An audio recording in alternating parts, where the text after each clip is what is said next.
How to remove a nickname on Facebook. Hey everyone, welcome back to our channel. In this video I'll guide you on how you can remove a nickname on Facebook, so make sure to watch the video till the end. In order to remove a nickname on Facebook, it is actually very simple to do so, because all you have to do is go ahead and then make sure to launch Facebook app. Tap the three lines option from the top right, tap the gear icon to come to settings, tap on Meta Account Center, then now tap on profiles. Once you've done that, tap on Facebook, then just go to name section here, and over here you'll be able to see these names, but we want to remove the nickname, so go to manage other names option over here.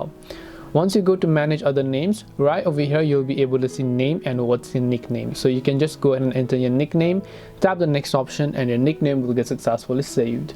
This way you'll be able to remove a nickname if you'd like, or add one if you'd like that as well. Hope this video was very helpful. If you have got any more questions, then feel free to leave them down below.